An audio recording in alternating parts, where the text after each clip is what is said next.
and titles to be able to get it all right. But one of the things that's amazing about Scott is he is considered one of the most innovative and important leaders within sport. He's leading the Devils and the 76ers as part of the work that he's doing as part of the Harris Blitzer Sports Entertainment. And they've built an empire there. And as we get into the conversation, I think you'll appreciate Scott's approach to innovation. And I'm also excited to welcome Dave Elliott to the conversation. Dave is the leader at Augusta Sportswear as a CEO there. And in addition to that, has a tremendous business track record. Before that was a part of Whirlpool, was leading the KitchenAid brand and brings a lot of business experience and a deep understanding of youth sports as well. So welcome, guys. I appreciate you joining today. Thanks. Great to be with you. Yeah, such a pleasure. Thanks for having us. So we'll start because I think this theme of adaptability is really important when you think about youth sports and local sports leaders around the country. We're at this unprecedented time of COVID that you haven't had to navigate your own organizations through. And I'm curious to know, as things start to think about returning to play, as the professional leagues start to open up, as youth sports starts to open up around the country, what are there any permanent changes or adaptations of things that you've learned or discovered during this kind of pause in sports that you're bringing to bear as you think about your strategy moving forward? I'll throw it to you, Scott, first. What kind of changes do you anticipate for the future that maybe not just short term but long term for your organization? Yes, thanks for having me, Jeremy. Much appreciated. I have a couple things. I think I'm not sure it's changed our strategy, but it certainly has accelerated where we put our resources, which might be applicable. So for us, we've had for the last 3 years kind of this understanding and drive and strategy around two things: content and data.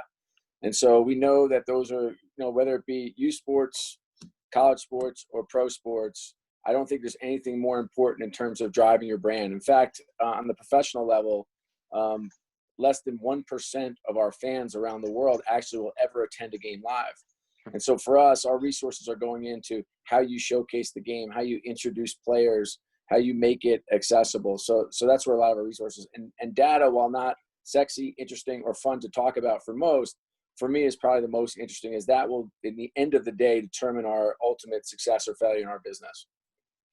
Dave, one of the things I'm curious about, especially as Augusta Sportswear, you've kind of ridden out this crisis with youth sports industry in terms of, all the apparel that you're producing. It's obviously impacting when people aren't playing. How has your organization handled this crisis? And what have you done to try to set yourself up for success when play returns and going forward?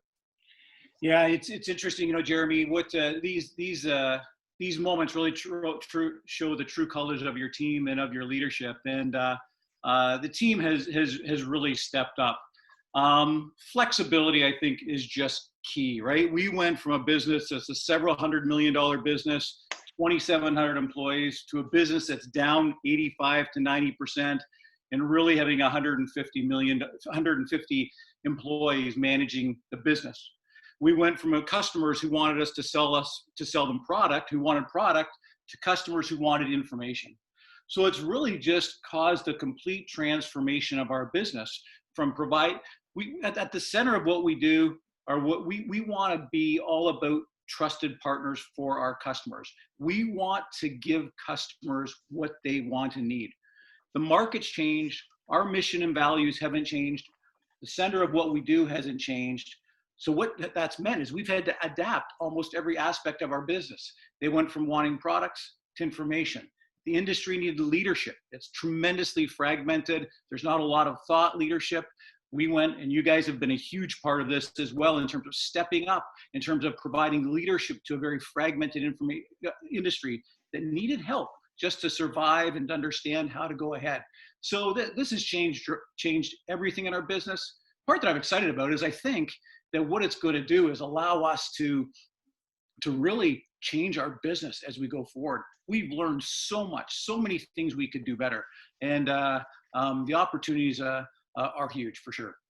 I'm excited to get into that. Now, Scott, one thing that I noticed that I was surprised by is that when you look at the a Fast Company list of most innovative companies, you don't typically expect to see professional teams on that list. But there's something to what you're doing over there, whether it's the Sixers' presence there or being ranked as a top 50 culture by Entrepreneur Magazine. I'm curious to know, it seems like your ability to adapt in these kinds of situations, comes down to, the kind of organization you build. So can you talk a little bit about what you've tried to do as a leader whether it's in the current situation you're in, or your time at Madison Square Garden or other places. What does it take as a leader and as an organization to be able to adapt and change when you're dealing with the kinds of conditions that we're dealing with?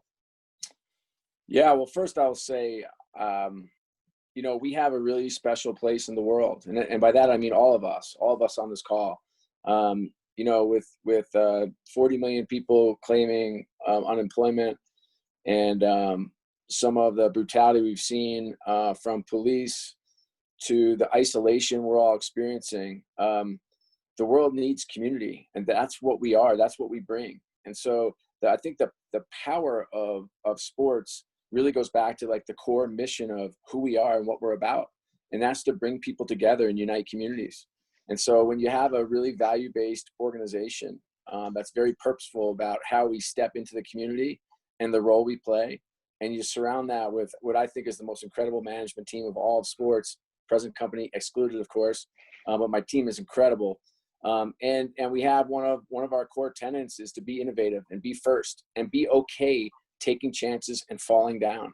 And that unlocks all kinds of opportunity for some of the talent in the organization. We have an innovation lab, which incubates early stage companies, which has been a great source of ideas and energy.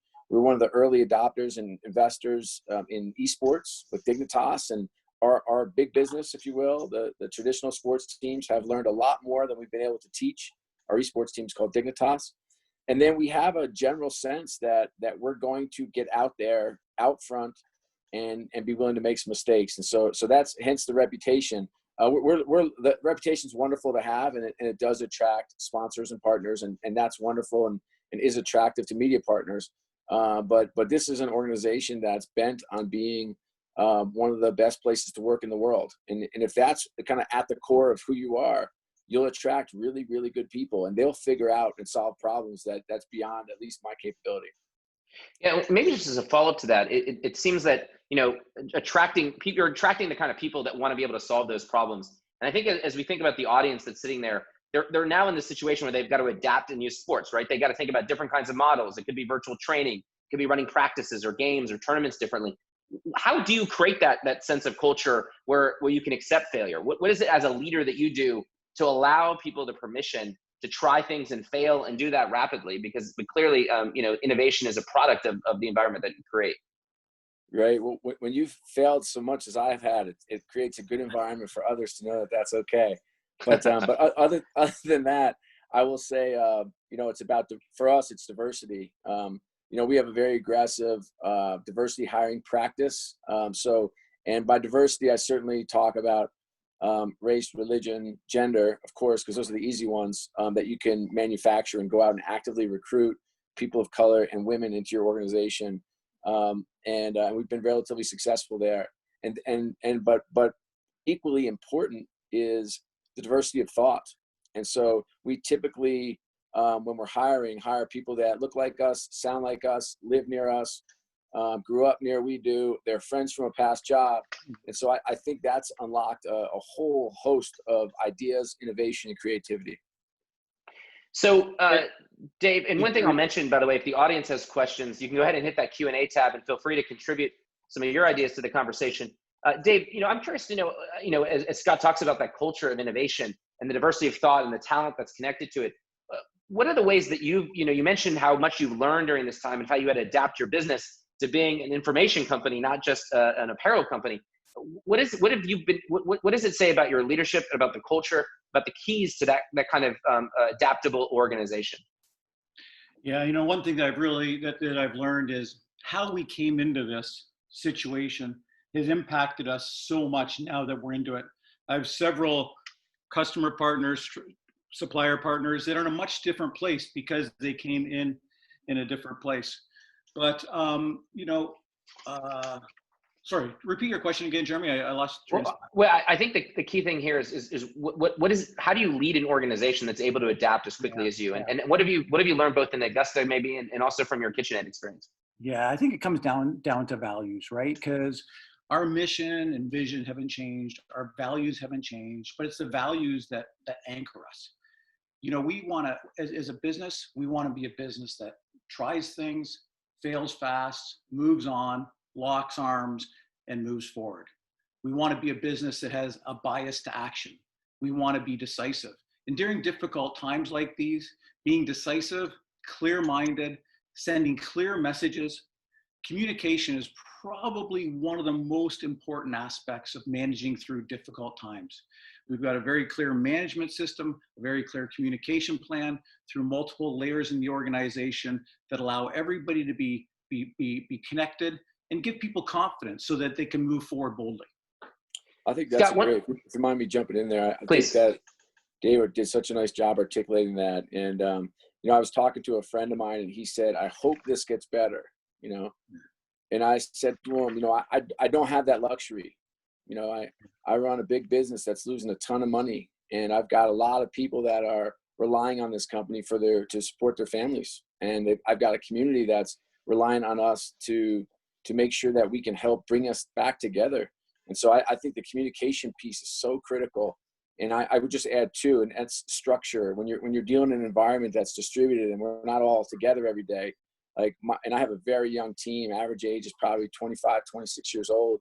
And so for us to be able to provide structure was really helpful.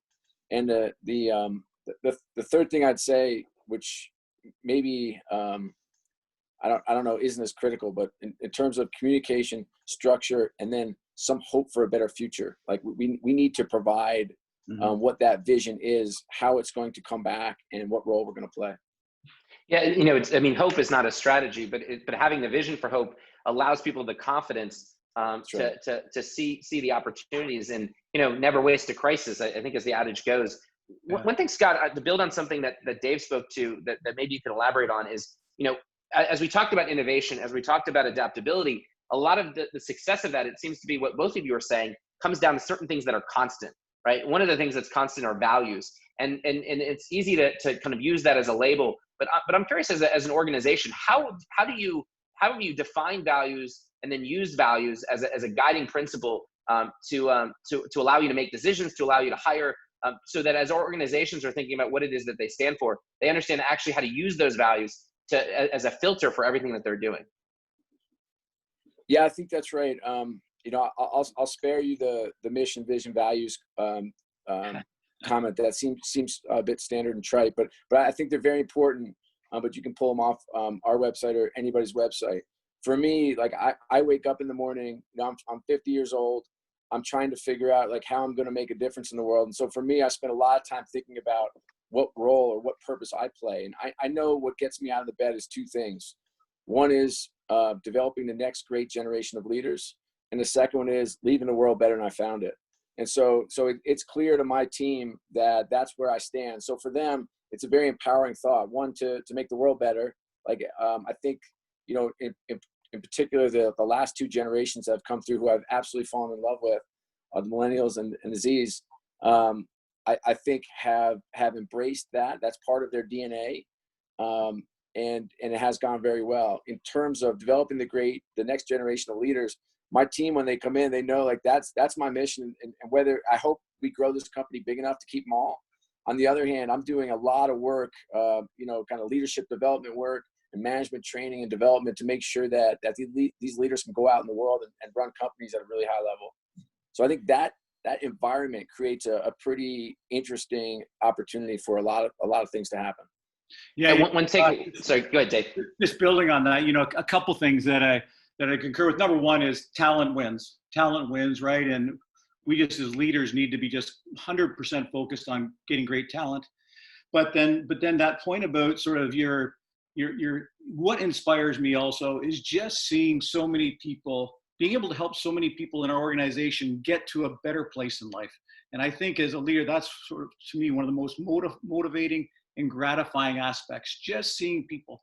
And during this time, we've seen so many people evolve positively. So many people have grown, so many people have stepped up. And it's been really great to see. And we know what these people are made of. And it just gives them more and more opportunity to excel and take on more responsibility. So it's been, although these times have been trying, they've also been very gratifying as well. I think that's right. Sorry, I was going to just add one more thing. Is just, I think if you're running a youth league or a youth organization, I think sometimes, you know, the values and the mission or what gets you out of bed to help help parents, which I think could be somewhat challenging as a youth coach myself, to get parents to understand that the power of sports, it's so real. It's, as a dad of 3 daughters, like I can tell you, like I drove them to play team sports because of what it brings to them, because they learn how to lead and they learn how to follow and they learn how to win and lose. They learn how to compete and sweat and fight and give up of yourself for the greater good of the team. And to the extent you can drive the clarity of those values, or whatever the values you're subscribing to in your organization, they'll make a tremendous impact over time. And the thing I have learned over time is that the more you say things over and over, as leaders, sometimes it gets painful. If you do 50 media interviews, you literally answer the same question 50 times. You talk to the staff, you do it 50 times, but it's only 50 times for you. Most people are hearing you once, and most people are tuning you out the first time they're hearing you. So don't be afraid to keep repeating the incredible work and mission that you have, because you are responsible for helping reshape this country. And it's a critical time right now. So I think your question on vision and values is terrific. Thank you. Yeah, and one thing I think about is I had a mentor once who gave me the advice that if they're not mocking you because you said something so often, you're not saying it. You haven't said it often enough, right? So I feel like there'd be times where Brian and I feel that as well. And I think one of the lessons I'm taking from this conversation is, there's going to be circumstances that you're going to need to adapt. As you said, Scott, you don't have the luxury of just sitting there and not doing anything. And that adaptability is not so much strategy as it is people and the values and the environment you're putting those people in, because that allows you to be successful. Dave, one question I'm curious to you about is, there's an uncertainty about what the future holds in the short term. Is there going to be recurrence or second wave? Yeah. So as an organization, how do you balance responding to the short-term considerations versus doubling down on a long-term conviction about, let's say, something about sports? How do you balance that short-term and long-term? Yeah, we don't know what's going to happen, but we do know who we are. We know what we stand for, and we know we don't want to change that. So we're trying to morph what the needs of the marketplace are and be that trusted partner, provide what our customers need at this point in time, knowing that it might change, but knowing now that we've developed those muscles that allow us to flex and change as an organization. If you would have asked me 14 weeks ago, I would have said, man, I don't know where this is going. This is kind of scary. And, we're a $350 million business that was just chugging along, doing really well. But then, everything changed and I didn't know if we had what it takes. Now I know we have what it takes. I've seen this startup mentality, these small groups of smart people navigating through this. And I got to tell you, it's going to redefine our company, because we're going to look at things much, much differently, because we have skills, capabilities, muscles that were never developed before. Yeah, it's almost like sports. Go ahead, Scott. I couldn't agree more. I would just add, one critical piece, and that's just understanding your cash position. And that's it. That's if you're a league in Bucks County, Pennsylvania, or you're a professional sports team like the Sixers or the Devils, where you're running a big time apparel company like Dave does. You really need to understand your business backwards and forwards. And a lot of us in our positions have to do a lot of that ourselves. We have help with an accountant or a CFO in my case, but you need to understand and worst case scenario plan, so you don't take all that incredible work and passion and effort and blood, sweat, and tears you put into your business or your league or your team and have that go by the wayside. And so kind of worst case scenario planning, I think, is a critical piece in making sure that we're here tomorrow and for the next generations to experience. Yeah, it's such an important point. It's a great Dave. point. A lot of our partners are just spending a lot of time with banks. They've blown covenants. Their cash position is weak. As you think about going into that second curve, know what it is. Work with your internal partners, work with your external partners, including banks, and do that scenario planning. Have a game plan and have it planned now, so that when you get into it, which is based on history, is pretty likely that it's going to happen. So it's a great point, Scott. Understanding cash, because I've seen it cripple a number of our friends. I remember in last month, I swear I won't interrupt you again. No worries. In 08, 09, this is where these things happen. But in 08, 09, during the financial crisis, I was at Madison Square Garden, and we were contemplating putting $1 billion into the world's most famous arena and reshuffling it. And I remember the conversation I had with my sales team after we agreed to do it. And that was, we have a choice right now. And I think we have that same choice now. And the choice is this: you can sit and cower in the corner and hope things get better, or you can stand up, swing away, and get creative, and let's go. Let's find some business. And I just rather be the second For sure. part of that. I'd be the latter part of that. It's more fun. It's more intellectually stimulating. It's more engaging, and I think the results will be a lot better. Yeah, I mean, in our case, we don't believe that the industry has been permanently impaired in any ways. We believe this youth sport foundational part, it's going to take some time to come back, but it's going to come back. So we're investing in products, catalogs. A lot of other folks have sort of said, pull back, let's just hold firm, which I can understand that too. But I think it really defines who you are, your commitment to the industry, and your commitment to your vision when you take a position like that. Yeah, we're all, the reality is we're all facing the same circumstances. The only thing we can control is our response to it. And I think there's in the industry report that we released today, about 50% of all organizations are really facing a serious concern about their financial viability. And there's a Harvard Business case study that I shared, a review article that talked about what organizations or companies emerge from these kinds of economic and in this case a broader health crisis, societal crisis. And the reality is it's an organization that figures out the mixture of offense and defense, right? The defense is managing your cash, being efficient, being smart about that. The offense is not stopping to innovate, because if you're not, the other organizations are. And as a parent, they're going to want what's the best experience for their kids. And I don't care if you're a volunteer, you're a nonprofit, you're a competitive program, you're for profit. If you're not running it as a professional and evaluating these things, you're missing the opportunity to innovate. You're not going to adapt quickly enough. And I think that's what we see. Scott and Dave, there's a question that came in about your own personal experience as an entrepreneur and what your biggest failure was and what an entrepreneur might be able to learn from that. So we got a lot of youth sports entrepreneurs, local sports entrepreneurs listening here. Is there a failure, Scott, that stands out in your mind, and ultimately what someone might be able to take from that? Yeah, I'll share the most visible one. I was the president of a small startup called Hoops TV. We had 52 people. It was an interactive, it was a website right before the dot-com bust, raised $15 million, hired people, was out kind of trotting around the country, meeting very important people. And the environment collapsed, for one. The NBA created NBA TV. So we were the #2 interactive basketball site in the world behind the NBA, and they went to a terrestrial station. But I will say my biggest lessons in terms of what I learned and where I failed as the president of the organization was I didn't understand what was critically important. And I think every organization and every leader in every organization, there are generally 3 things that are critically important to your ultimate success. And oftentimes in a role leading an organization, you get drawn out. And I've since adopted a practice where I go through my calendar at the end of every week and I try to put everything, all the meetings on my calendar into one of the critical buckets. And oftentimes in a bad week where I'm the least productive, it's the times where I'm spending 20% of my time or 30% of my time on the 3 things that matter most, as opposed to 80%. And I think that applies to work and certainly at home as well. It's like, we've got to figure out what's most important. Yeah, it's such a good point. And one is it's taking that time to think about priorities and then recognizing that if you're leading an organization, it starts with leverage, right? Your time is more valuable than anyone else's. So first and foremost, how are you spending it on the right priorities? And then how can you make sure that your team around you is as well? Dave, what's your biggest failure and biggest lesson that you might have learned in the course of your business career? Dave, don't say none either. That'll be offensive. Yeah. Well, I can't think of any. It's not an interview. I don't have to get it on I don't have my resume in front of me. But probably my biggest one is just recently, probably 3 or 4 years ago, when I first joined Augusta. We got together. As you know, Jeremy, we had the Holloway, the Augusta, the High Five brands, all operated separately. Everybody agreed, we're in the marketplace competing against each other. Let's bring it together.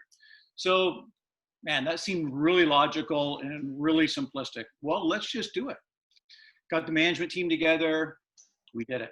And similar to what Scott said, I didn't completely understand all the implications from sort of the culture, all the talent voids that we had at that time. And it imploded. We took a step back at that time. It worked out like we thought it would ultimately, but it took 9 months longer than we would have wanted it to. And that was a disappointment. And it goes along those same lines of not just understanding everything the way that I should have, before I got in, and it was both from a people perspective and a culture and environment perspective. Scott, one of the things I think that every organization out there, as youth sports opens up around the country, is confronting the broader uncertainty of in the context of this return to play. Is there going to be a recurrence? What's going to happen? So as an organization that you're leading, you're confronting that as well, right? Is it, are you going to be able to come back? Are there going to be fans? What's going to happen? So in this kind of uncertainty, as you try to think about what those three priorities, how do you do that? What advice would you give as you're trying to set strategy when the broader conditions are so uncertain that makes it feel like it's hard to put a stake in the ground?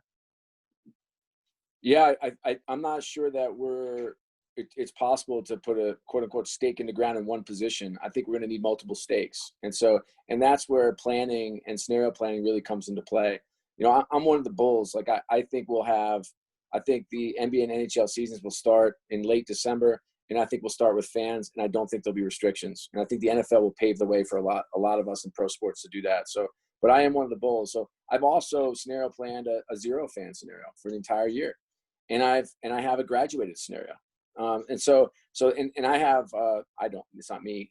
My team has created various steps for each of those. And so they're called return to host. And so we have return to host, and I don't think you have a choice, as a league, And I recently saw last week online, and I don't know, I think this was during the Spanish flu, but it was a Major League Baseball game, and the ump and the catcher and the batter and the pitcher all had face masks on. And this was, early 1900s. And you think like, we're going to be okay. We are.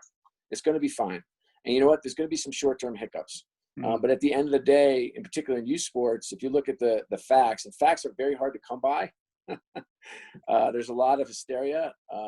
Media are being media, and they're taking really polarizing positions. But as we dig into facts and have more accessibility to facts, I think we'll find that, I just give one instance, for example. So in early on, 50% of the people tested were testing positive for COVID. Now it's 2%. If you're 45 years or younger, your chance of dying for COVID is 0.002% if you don't have any pre-existing conditions. So I think those types of facts, as they come out and as we start to matriculate back into society and out of isolation, I think we're going to have to find creative ways, in youth sports to make sure that we, crawl, walk, run. I've seen my kids on video on Zoom calls, like working out with a coach. I honestly, I almost couldn't even fathom that as a possibility.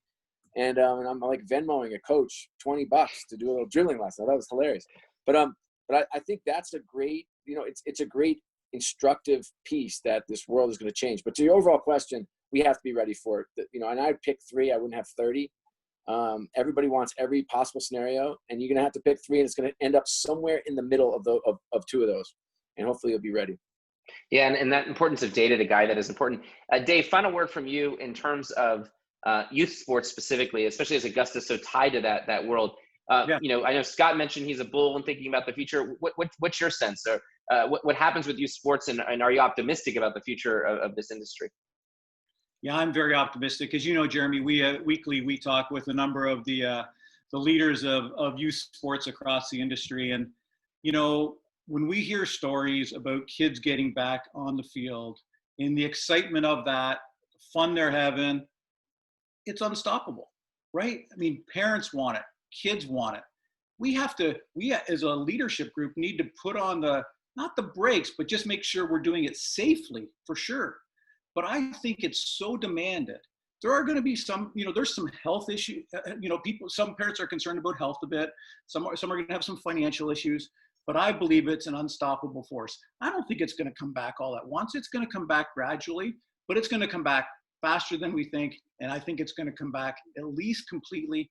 I'm encouraged with some of the stuff that we've all been working on, that we might even find a way to connect and increase participation as we get out of this, as opposed to see it decline. So I'm a super bullish on this, and I think it's going to be driven by the kids and the players, their desire to get out there with their buddies and have fun. Well, on that note, I want to thank our incredible leaders that have joined us today. And Scott, I'll go back to something you said, which is the important platform that we have. Sports, youth sports in particular, it's about community, bringing people together, training leaders, the very things that our society needs right now. is what youth sports is about. So when we talk about adaptability and innovation, this isn't only just about the viability of the organization. It's basically making sure this institution of youth sports is put in a position to help our country respond and thrive with better days ahead. So thank you all for joining us and appreciate it. So Scott and Dave, I'll let you go as we move on to our next topic. Thanks again, everyone. Thanks, Jeremy. Jeremy, Brian, appreciate you guys. Keep up the great work. Thank you. So, and we're going to continue the conversation in a deep dive. That was awesome. If you know, I think there were some great questions that were coming in about adaptability of organizations, and these are the kinds of conversations we want to continue to have. I'll invite everyone to go into that Slack channel that some of you were at during the break. View that as the coffee bar, so you can share ideas and engage with each other. And then again, you take advantage of the resources of this community and all the expertise that we have. So here's the plan for the rest of the day. I'm going to turn it over to our next panel to really do a deep dive into questions of insurance, waivers, and liability. Because if you're as pumped up as I am from that last panel, you realize the opportunity in front of us to adapt, to innovate, to deliver a better experience, to get more kids playing. But we also have to navigate some of the practical considerations in the short term. So we've got some incredible experts coming in, and then I'll be back to kind of wrap the day and help people understand where LeagueApps fits into all this stuff. Because one of the things we try to do is take a lot of our ideas and translate that into technology. So with that, let me invite Joanna on our team to come in, Joanna Walsh.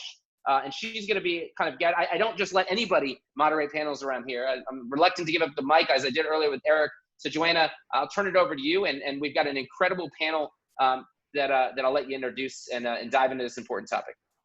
Wonderful. Thank you, Jeremy. Hello, everyone. My name is Joanna Walsh from the LeagueApps team. I'm happy to be here and diving into insurance, waivers, and liability, which is a very hot topic right now. I've been in the youth sports industry for about 8 years, former athlete, coach, program director, and even customer of LeagueApps. I joined their team about 3 years ago and have worked on the product side, helped shaping our technology platform, and am currently on our customer success team. So today I'm looking to bring insights and questions from our customer base and larger community to this important topic and conversation. So I am joined today by Tyrre Burks, CEO and co-founder of Players Health, which is a suite of risk management products. Their goal is to create safer sports experiences and environments for athletes. And then also Lee Geiling, who is the loss control manager at K&K Insurance Group. He brings over 40 years of experience in risk and safety management and has consulted for many of the major leagues, the Olympics, and countless private sports and entertainment companies. So Tyrre and Lee, thank you so much for joining us for this deep dive into liability and insurance. Over the next 25 minutes, we're going to explore these topics. And our goal of this session is to surface best practices and guidelines that all of you that are attending can take and integrate into your return to play strategies. So we're going to talk about a bunch here, and there should be a lot of practical takeaways that you can integrate as you guys return to play. So Tyrre and Lee, welcome. I'm going to go to Tyrre with the first question. As organizations return to play, from your expertise and Players Health, what are the legal and liability risks they should be accounting for? Well, yeah, I think there are a number of risks that organizations have to account for. Of course, there's a legal and liability risk of organizations or of athletes and parents being exposed to COVID in general, and that being spreaded. So organizations have the liability risk of being sued if a breakout happens within an organization. I think another liability risk is that the organization is being viewed as not taking reasonable measures around preventing the potential spread of COVID. And I think making sure that organizations have proper policies and protocols in place are paramount on top of waivers to make sure that they are kind of counteracting those, any potential lawsuits or implications they could have in regards to this large pandemic that we're dealing with right now. Wonderful. I agree with Tyrre. He's right on this thing. Everyone needs to have a plan to come back to play.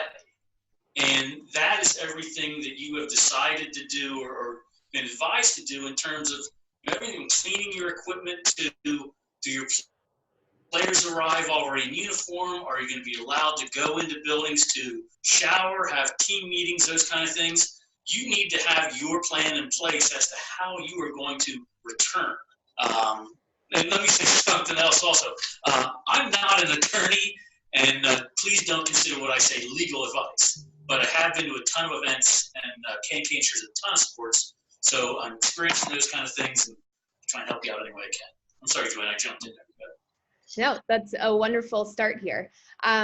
Lee, to you, we know that there is no way to completely protect an organization from one of their participants or parents or attendee going after them with legal action. But from your experience and the group you're representing, what are some of the steps that sport organizers can take to best protect themselves and mitigate the risks? Well, first off, let me say there's no one, I'm going to say no one in the world, including my dog, does not know about COVID-19 or know what COVID-19 is. So anyone who wants to make a claim and say, I didn't know, I don't know what planet they're on. It's everywhere. So you as a parent or you as a participant would make the choice to bring yourself or bring your child to this sport to play it. And then on the sports side, what has been done to make the event, make the sport, I'll say, safer, is what steps have you taken to disinfect equipment, take temperatures before you come to the come onto the field, play, those kind of things. And one of the things that we're talking about a lot at K&K is document everything that you do. At some point, if you do get this challenge, someone says, my son or daughter was, they contacted COVID from playing sports, you need to be able to go back and say, this is what we did proactively to attempt to make everything as safe, sanitary, clean as possible. Document all those things down to what product you use, what it was used on, who did it, who supervised it, and then make sure that that documentation is kept somewhere should anyone question that. Wonderful. And do you have any recommendations on the best way for an organization to kind of review what they are covered for under certain circumstances? So as you mentioned, if an athlete contracts the virus, is there a certain type of documentation that you would recommend to help protect the organization if that does happen, even if they have all of the other steps that they're taking documented, such as the cleaning protocols and other items? Sure. The first thing you want to do is read your insurance policy. Right. Find out if you have coverage in place should a claim be made for a pathogen, let's say. And if you read your insurance policy, it'll be straightforward what it covers, what the contract covers, and then also at the end of the policy generally is what is called exclusions or things that are excluded from coverage. You will not have coverage if something happens. And there's also things that are added back into the policy that are called endorsements. So as you read your policy and look at those two things at the end, if you've got questions, contact your insurance professional. Who sold you that policy? Your agent or your broker should know exactly what you were covered for. And that's extremely important because you're buying an important product there that will protect you against certain things. You want to make sure you don't have a gap in coverage. So read that thing, ask your agent, your broker. And then another thing to add to that, on your renewal, don't make the assumption that your previous policy is the exact same. So what has come down the pipe as of now is that exclusions for pandemic or communicable diseases are now coming down the pipe with your renewal. So just because you may have had the coverage last year, in your renewal this year, that you can't make the assumption that that's going to be the same coverage. That exclusion may be in this new policy. So you want to make sure that you review from year to year. Absolutely right. Yeah, that's a great tip. I think now is the time to read the fine print, which I think a lot of people don't do in common circumstances, but I think that's a great tip. Many of the organizers listening in, small companies that don't have a lawyer in-house or, a really robust team behind them when it comes to risk management and liability. So I think, Lee, what you mentioned, contact the company, and Tyrre, you said this as well, call that company that you got insurance from and ask them for their expertise and questions, as opposed to trying to figure all of this out on your own, I think is great advice. So Tyrre, how can organizations protect themselves when it comes to potential liability around employees and volunteers? So I think, a lot of this is focused around the actual players, but sports, as we all know, is huge when it comes to the community of parents attending, referees, employees, volunteers, coaches. How have you seen with players' health that community or of participants being considered here? So I think there are a number of things that organizations should do to really think about what their overall employees or staffs could be doing. I think one of them is really just getting a better understanding of the environment that the organization is. What are the total number of cases in your area, county, or state, to really have a very clear understanding around the susceptibility your organization has to this incident. Also, making sure that you have a proper protocol around daily attestations or survey that are asking specific questions around, have anyone have come in contact with COVID? Have they had any symptoms? Having not only just the coaches and staff fill that out every day, but your athletes as well. And then make sure that there's a succession program that, a process that, depending on what they fill out in terms of that questionnaire, which should be viewed daily, either it prompts them to go get a test to return back to play, or it notifies them that they communicate that they have a 14-day quarantine, and having a specific process of what that looks like. So with most return to plays, there's going to be 2 phases. Potentially 3. That first phase is a daily attestation. Everyone's going to fill that out every day. It's 5 or 6 questions specific to the symptoms. That second phase is the attestation plus kind of a no-touch thermometer checking, which making sure that, of course, no one has a fever, things like that. Now, that third step is the actual test. So depending on what phases you put into your return to play protocol, you can actually have a barrier to entry for any potential incidents that you could possibly have. Mm-hmm. That organizations are properly screening all of their coaches before they come in contact with athletes, and then making sure that those coaches are educated and understand the process in which athletes or participants would have to go through in order for them to gain access to practice or a game of that sort. And I think making sure that all of that, as Lee said, is documented. And there's a process that's being followed that you can track every day to ensure that you all haven't, nothing's fallen through the cracks from one day to the next. Definitely. I think those are all great tips. Have you seen the staffing plans for putting something like that in place? Do you see it's the program director that's going to be leading that, an increase in athletic trainers, or is it on the coaches to, the head coach to test the assistant coaches? I'm just trying to think of, I love that plan. How do we actually make it come to life? That's a really good question. I think it depends on the organizational human resources that they have at their disposal. I think for some high schools, there is going to be a full-time athletic trainer there that can help facilitate that. When you think about most youth sports organizations, it's going to be the executive director or someone that is in charge of risk management or safety that is really reviewing kind of the overall attestations, ensuring that there weren't any incidents or exposure to COVID, so that they can make sure that they're properly communicated. But you also have to make sure that there's a proper communication plan that, hey, if someone fills something out and of course something is discovered based on what they filled out, that we're going to follow this protocol. That has to be communicated before we start implementing the attestations. And so you just want to make sure that all of this is documented and that everyone knows the environment that they're about to be exposed to, so that if they're turned away, no one's surprised. They know exactly what the process is, and because they implement it and inputted this information, this is the direction that we're taking. And so I think communication is going to be really key, making sure that everything's documented. And you definitely need to have a point of contact or someone that's directly focused on doing this. We're supporting a lot of our youth organizations and not only creating their manual, but also making sure that they have an identified person to do this. And then that daily review, we normally reconnect with them on a weekly basis to make sure that everything's followed up.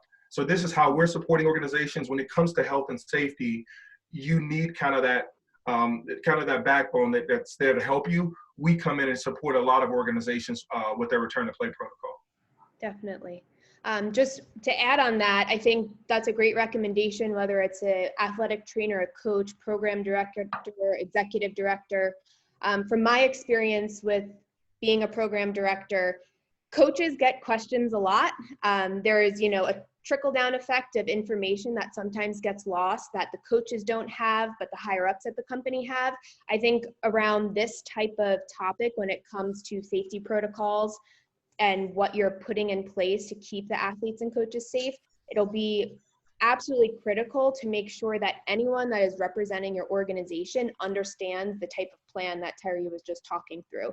Because the last thing you want to happen is a coach be approached by a parent and them not know anything about what the organization is doing. So I think, like you said, be a main point of contact that a coach can quickly refer a parent to if they have questions, or a one-sheeter or, required reading for any coach or volunteer, anyone that's representing your organization out on the court or field. Great. To the audience, we have a Q&A box in the Zoom webinar, so please submit any questions there and we'll get to as many as we can live. Lee, I had one come in that I think would be perfect for you. It's about insurance. And with the pause in sports over the past 3 months or so, there is a question about getting a rebate or maybe a prorate for the upcoming year. Have you seen that happen with your insurance group? And if you could offer any tips on how to navigate that type of situation? Sure. I can say that we definitely are seeing that. Besides youth sports, K&K is huge in the summer camp business. And if you can imagine, summer camps have been hardly, they've been impacted greatly from this, let's say. And their number of camper days are going from, 100 to 50. Well, if your policy is charging you or your company's charging you on an exposure base, the exposure base has now changed. So if you're playing sports, you have a sports league, and you were going to play 20 games this year, now you can only play 10. Or you've got 500 participants and now you only are seeing 200 sign up. That is something, again, contact your insurance professional for them to talk with the company and find out what program or what is in place to give you, if not a rebate, perhaps a discount on the coming year's policy. Yeah, I'm certainly, we as K&K are certainly seeing people ask, what can we have back financially? So it's a good question. Yeah, definitely. Thank you.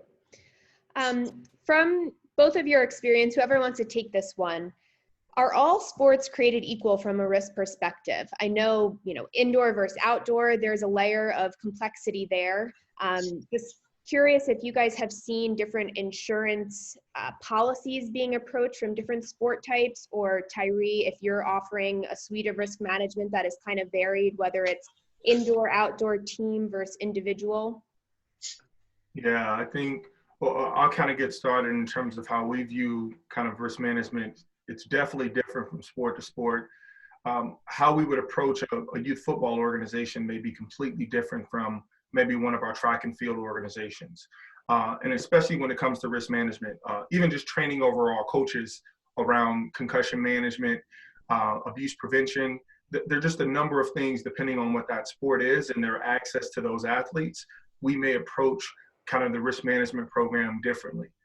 Now, we want to create some standardization around education that we want to provide a coach.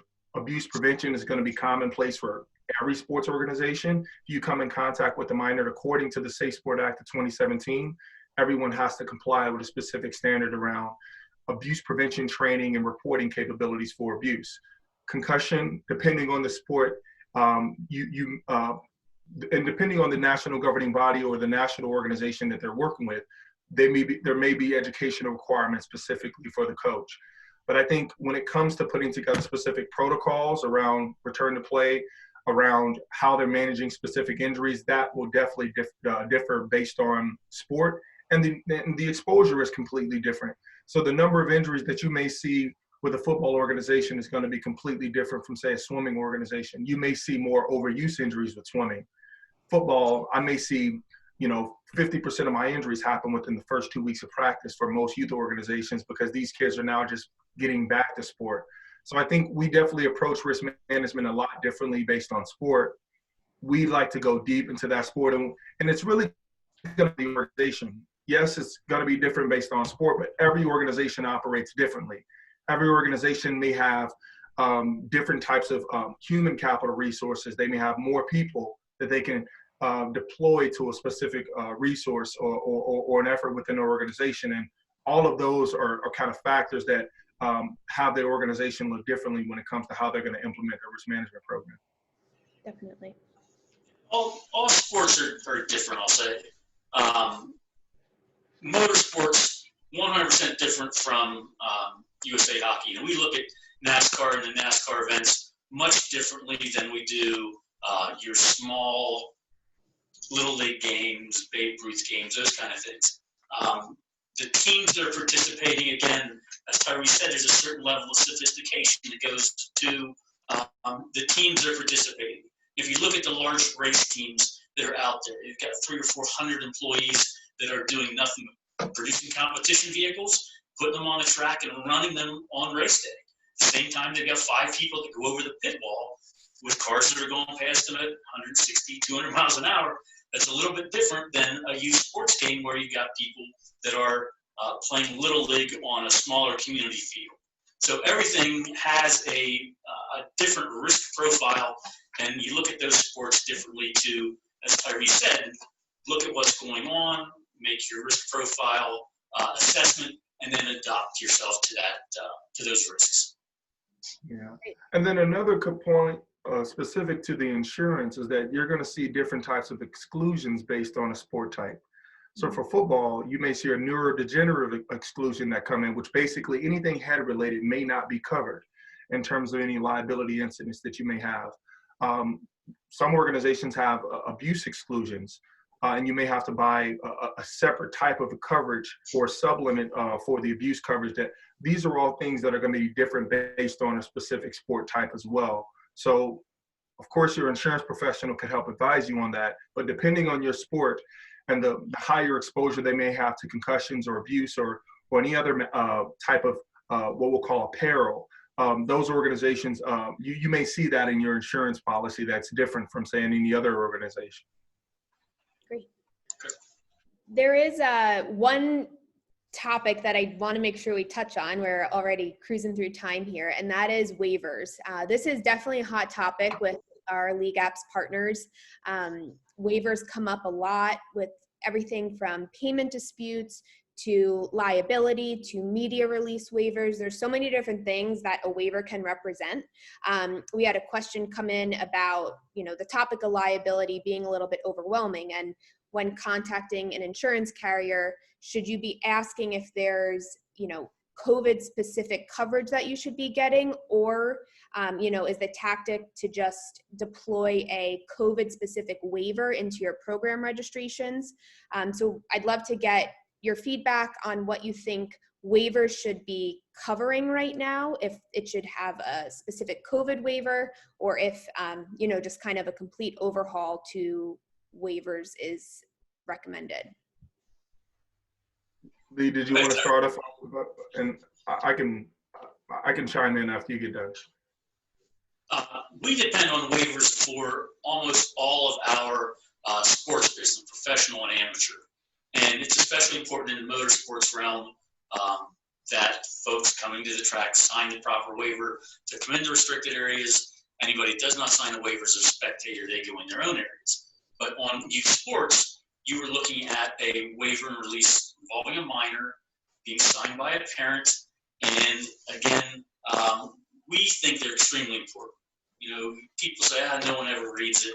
Well, that's their issue, but there'll be 12 people in the jury box that know what the waiver says when something comes forward.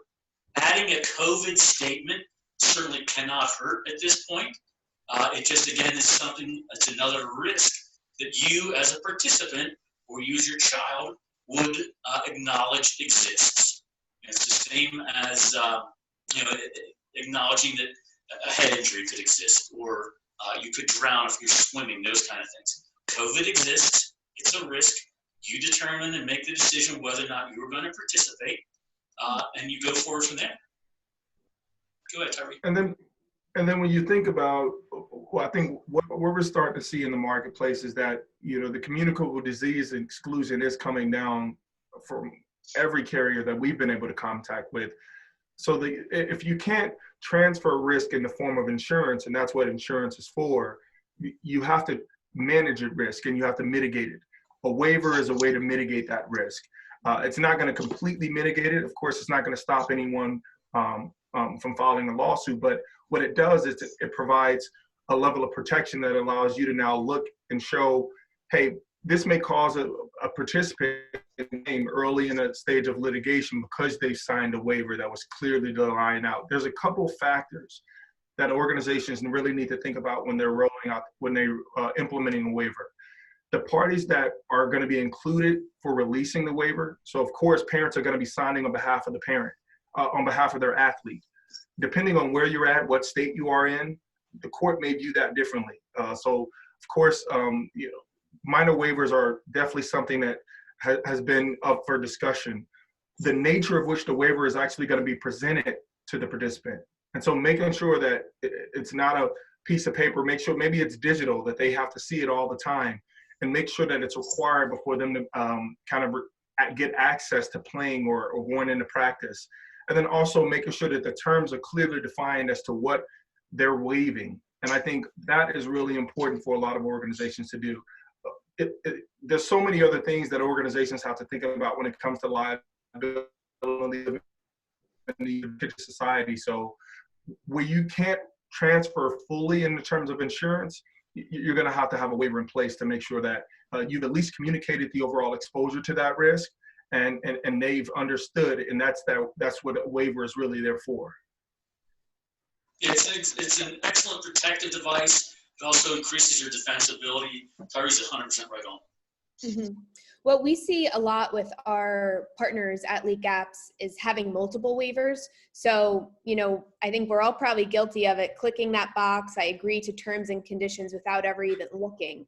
But what I've seen a lot of is having multiple waivers and the title being really important. So it's not just one general one, there is a refund policy. So, you know, even if it says no refund policy, the person has to acknowledge that before progressing to join your program. So it's important to title these accurately and make it really known what they're agreeing to. And I think that's one recommendation I would give, is break it up into multiple. So you might have a general waiver, a refund policy waiver, a COVID-19 waiver, and just make it as clear as possible to your registrants of what they are waiving and signing. So I think what you guys Joanna, that's absolutely correct.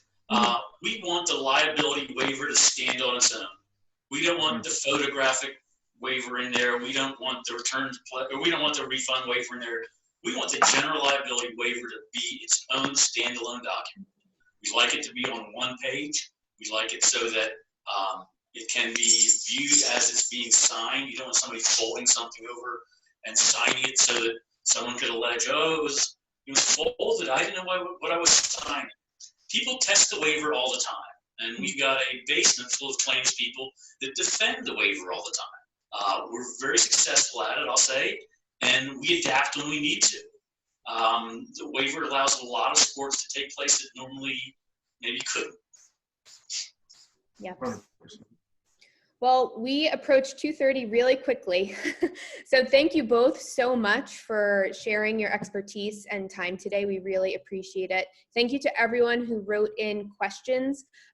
There is a link in the Zoom webinar tool to join our NextUp's industry Slack group, where you can continue posting questions, get answers. There are even example waivers being shared there, and it's a great place to crowdsource questions and ideas. We had a lot of great topics. I think the key themes are document everything. There's no way to fully insure yourself, so get as much insurance as you can, and what you can't insure, make sure you have waivers in place and proper policies so that your customers are aware of you know, what your program is offering. I also think when you're thinking of developing your return to play strategy and it comes to liability, make sure you're promising what you can deliver. I know there was a question in the chat we didn't specifically get to about checking temperatures every single practice. That might be very overwhelming, and if that's something your organization cannot commit to, I would just be careful around over-promising and then not fulfilling. So make sure you're promising to safety protocols that you can fulfill. So this is a great topic. I think more will be coming down the pipeline from our organization, LeagueApps, and the industry around this topic. So thank you again, Tyrre and Lee, for joining us. It was amazing to have you. Jeremy has rejoined us here, so I'm going to turn it back over to him to wrap up our afternoon session. Thank you all so much. Thank you. Thanks, Joanna. Thanks, Lee and Tyrre. And welcome back, everyone. It's been an awesome day, and it's just getting started. One of the things I took a lot from today was that youth sports is coming back. There's a return to play, and there's a way that that's being done around with health and safety in mind. And that at the end of the day, as organizations, we're going to have to adapt. And I think it was great to hear from business leaders about how to do that, and ultimately also understand the practical things we need to learn when it comes to insurance and liability to protect the people in our organization and organizations themselves. And we're just getting warmed up when it comes to this virtual NextUp. So a few things I wanted to make sure I left everyone with, and the opportunity to continue the conversation right now. You don't even have to leave if you have a few more minutes. So first, tomorrow, it's going to be amazing. We have David Robinson, the Admiral himself, kicking things off. That's at 12 p.m. tomorrow. If you've not signed up, don't wait. Go to events.leagueapps.com. Make sure you register because that space is going to be limited. The other thing is let people know that you're here. You're a leader in youth and local sports, and make sure people know that you're committed to health and safety and innovation. Highlight the fact that we're here by using the hashtag. And then last but not least, this may be a surprise to many of you, but I am not a talk show host, and LeagueApps actually isn't an event company. We build technology for a living, and we think about innovation. And one of the reasons we like to bring this community together is to get the best ideas from you all to understand where youth sports is going, and then ultimately try to translate that back into product and partnership. So if you don't know what LeagueApps is about, we wanted to make that easier for you. So I'm going to have my colleague, Paul Cusack. Paul is an incredible leader on our partnerships team. He was actually the amateur scouting director at the Houston Astros. And so he understands a lot about youth sports, and he understands a lot about technology, having worked with us for years. And so if people are interested in learning more, take the next 15 minutes and you can learn more about LeagueApps. And then as you have questions as you go, feel free to add them into the Q&A tool. So I invite everyone to join us now and then continue the conversation in the Slack group. And then certainly we'll see you tomorrow with David Robinson and the Admiral. So Paul, turn it over to you for the product demonstration so people can understand what LeagueApps is all about.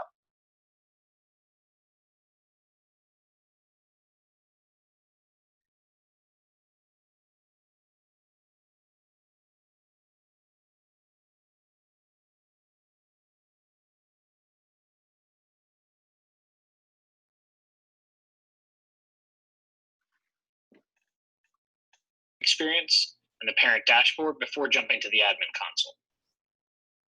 You'll see here we're on the LeagueApps demo site. Parent experience for your parents will match the look and feel of your current website.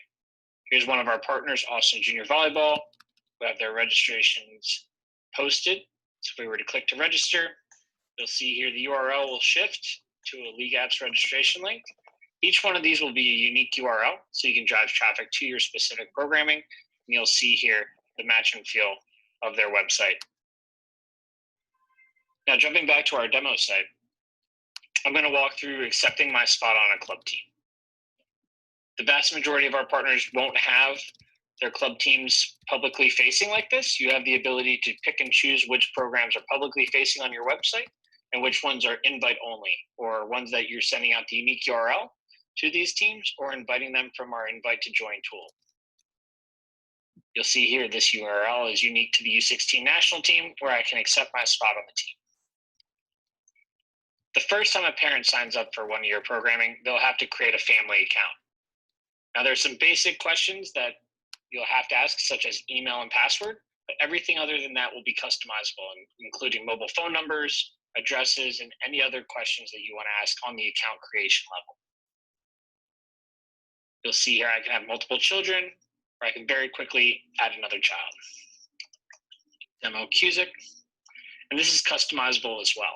So any kind of information that you want to collect, you'd be able to make mandatory, not mandatory emails. The child has to be over a certain age for you to legally be allowed to collect. And I'll accept my spot on the team.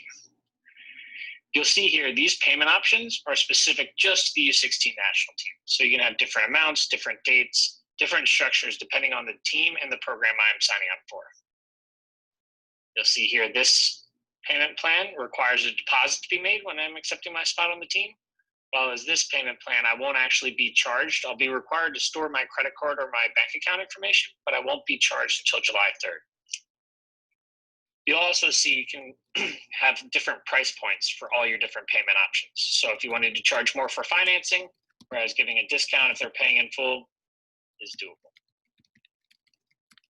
You'll also see down here private payment plan codes. This allows you to be as flexible as you want for certain families. So whether it's financially strapped families or scholarship players, you can create a private payment plan code with a completely unique payment plan structure. But this allows you to be as flexible as you want to be without necessarily advertising it. Down here, discount codes. This is going to be more percentage off or dollars off the total. This is a great tool for camps and clinics where you can advertise, hey, first 20 people to sign up will get 10% off, and you can have capacity limits as well as expiration dates on those discount codes. Down here, you'll see the team-specific registration questions. So these can differ from team to team or from program to program. Similar functionality to Google Forms, where you can have drop-downs, checkboxes, mandatory, not mandatory, multi-select, any type of question, just helping you collect that team-specific data. For now, I'm just going to select the standard payment plan and skip over these questions. The next page is waivers. This is where you'll have your refund policy, your medical waiver, your liability waiver, your travel waivers, any kind of documents that you're going to need signed by the parent before moving forward in the registration. You can put into the registration flow here. You'll see I can't actually move forward until I've selected all these different waivers. This is an optional step, but what it allows you to do is build e-commerce products directly into the registration flow so that you can upsell parents during the registration. A lot of our nonprofit partners like to take donations or scholarship fund donations at this point in the registration. Totally optional. You can turn it on for certain programs, turn it off for others. And that's the entire registration flow. You'll see here we only have 2 payment options turned on for this program, ACH payments and credit card payments. We've also chose to bake in the cost of any kind of bank payments for this program and are just passing off the difference between credit card and bank payment. You'll have the ability to have complete control over how you display transaction fees to your parents, whether you pass off the same or different depending on their payment method. Bank accounts will be collected through Plaid. Everything is mobile optimized, and this connects with over 10,000 different bank accounts, where parents will very quickly click on Chase or whichever bank they utilize, type in their username and password, and it will automatically authorize checking account payments through their system. For now, I'm going to pay with my credit card that's stored on file. All of this is stored securely through Stripe, the highest level of PCI compliance and security measures. You'll see for this, if I'm selecting a payment plan, we made it that auto pay is required. This is a feature that you can toggle on or off.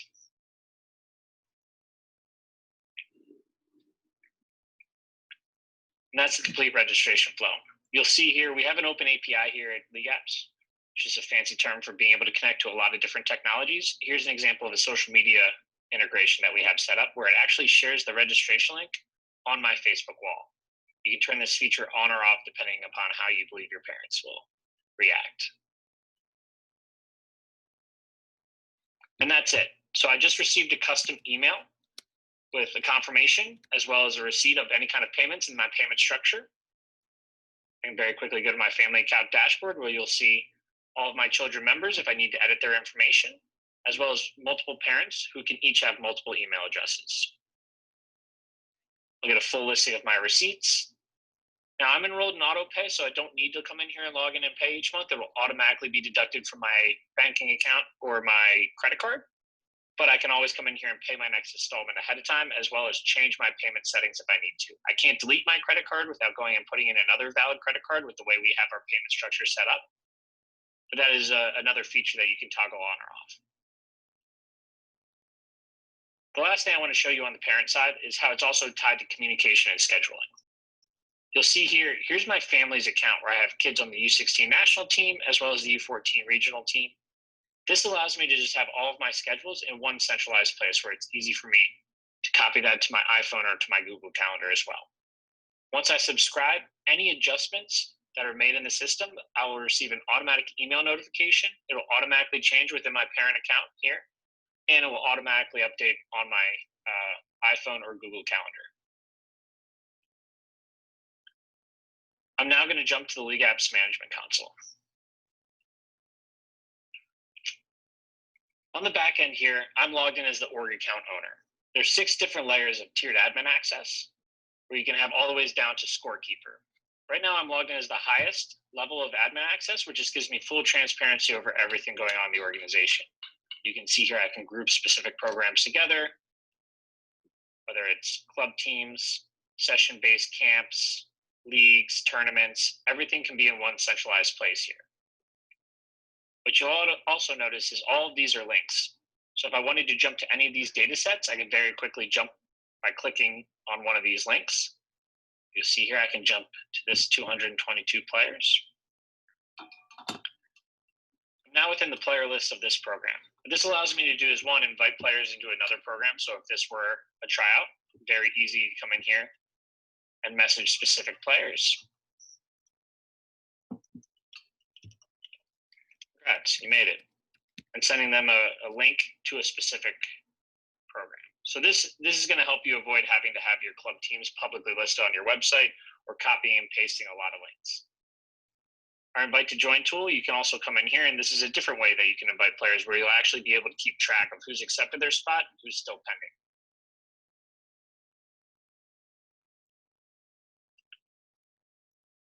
What you'll also notice on this listing of players is if this is a camp or a tryout, it's really easy to manage all that registration data that you guys are collecting. On every single one of these listing pages, you'll see an export to Excel, where I can come in here and pick and choose which data points I want to pull out into a report. So first name, last name, email, and let's just say I need shirt size for this camp so that I can have all those shirts at the front desk. Very easy. Come in here, export those 4 columns. I'm going to jump back to the main dashboard here. What you'll notice up here at the top is this search bar. This search bar is a great tool as well. If there is a specific invoice or a specific member that you're looking for, you'll see here, we can quickly jump to Demo Cusick, child that I just added, where as the admin, I have complete control. So if someone calls the front desk and needs to be registered for a program, really easy, come in here, add them to a Saturday camp, have them be a camper, generate the invoice, click Save.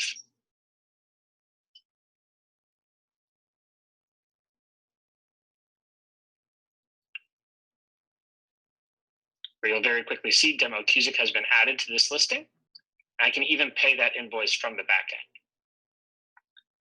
You'll see everything is securely PCI compliant. I can quickly charge their credit card for that.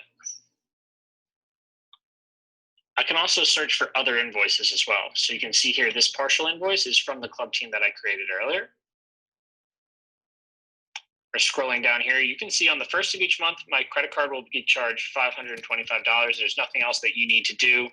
This will automatically happen. Payment reminders will automatically go out.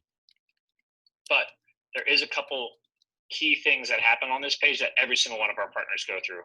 One of those being when someone comes and drops off cash or check at the front desk. Now, even though I stored my credit card and agreed to auto pay, it's really easy for the admin to come in here and keep track of those offline payments as well. Check, say they handed it to you today, check number 1, 2, 3, 4, hit submit.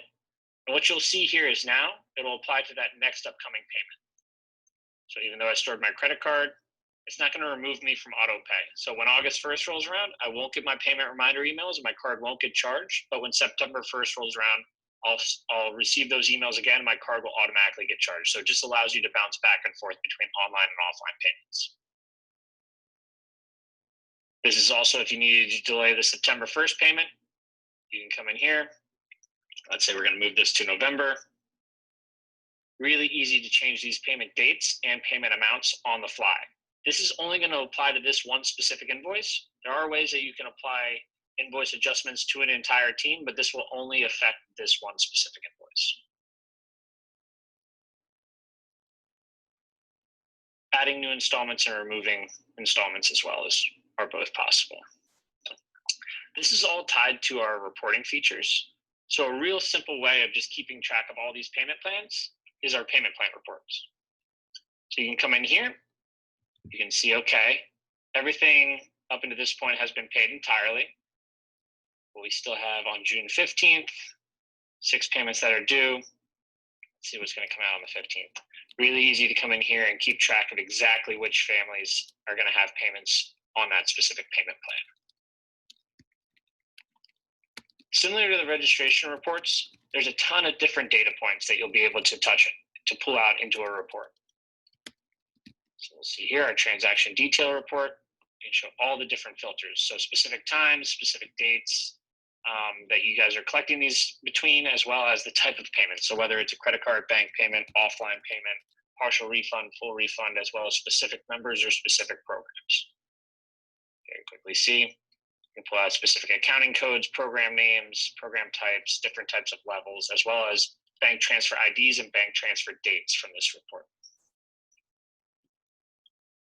You'll have end-to-end transparency of the money transacting in our system. Our system will batch those payments daily and deposit them into your bank account within 1 to 2 business days, depending on your bank. You'll see here that reconciliation process of looking at those specific transfers is really easy with our LeagueApps Gateway dashboard, where you can keep track of lifetime balance, the last transfers that have been made into your bank account, as well as any incoming funds. It's very easy to click on transfers. See, okay, we had $6,000 deposited yesterday. Let's see exactly what made up those payments. And you'll see whether it was a credit card payment, a bank account payment, what was charged to the family account. Any kind of transaction fees will be taken out at the point of transaction, and then the net amount deposited in your bank account. You can segment it out by sites, program types, and even members. And you'll see, similar to these other pages, anytime you need to get this into an Excel file, extremely easy to do so. Communication is also a large part of this, where most of the emails coming out of our system will be automated. So those receipts, those payment reminders, those practice reminders, all of that will automatically go through our system, but there are ways to send off one-off messages as well. So you can see here, all email contacts sending a site-wide announcement or newsletter, as well as program-specific emails or text messages. So if I wanted to come down here and send a message to all of my May coaching sessions, very easy to come down here, select those 4 sessions, and send an email or a text message to everyone that's been registered for those programs. It's also very easy to see all past emails and all past text messages. We even have very high level tracking metrics, so you can keep track of opens, clicks, confirm that parents are receiving the emails. The last thing I want to show you is just how easy it is to create programs in our system. You'll see here, once you get your first team set up, or your first training sessions, or your first attack camp with your launch coach, really easy to come in here to the attack camp. You can always build these from scratch, where you'll have your default registration questions and settings uploaded into the system, but also very easy once you have one built to copy this program. It's going to be our spiking camp. Let's move it to this here. If we're not changing any of the registration questions or the pricings, we can very quickly just click save. And this URL is now ready to go, where you can share this anywhere on your website, via email, or even text message.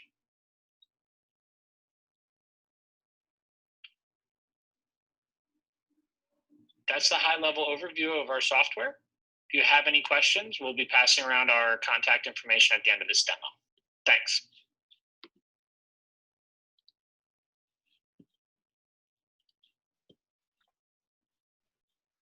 Hey team, that concludes day 1 of NextUp Return to Play. Thank you everyone for participating, for being part of our community. We like to say that one of our beliefs in youth sports is that there's strength in numbers, and that by coming together and working together and being teammates, that's how we'll overcome challenges and obstacles like what's facing us right now, and help bring positive and quality programming to communities. Thank you to our panelists who were gracious with their time and their thoughtfulness and help teach us and educate us. Thanks to Jeremy for leading LeagueApps and in putting this event together. Thanks to the LeagueApps team. If anyone is interested in a personal walkthrough around our software platform, our partnership, our service, or what we do, please reach out to us. You can go to LeagueApps. Gretchen is on our chat tool. You can reach out to us directly, to anybody on our team. We'd like to learn more about what you're doing with your organization in your community and how we could be most helpful. Please come back tomorrow. We have a full slate of programming. David Robinson, Paul Rabel, Don Garber, and many other leading sports organizations. If you're still listening or still watching, we appreciate it. It's been great spending the day together and look forward to talking to you directly. Have a good day and see you all tomorrow.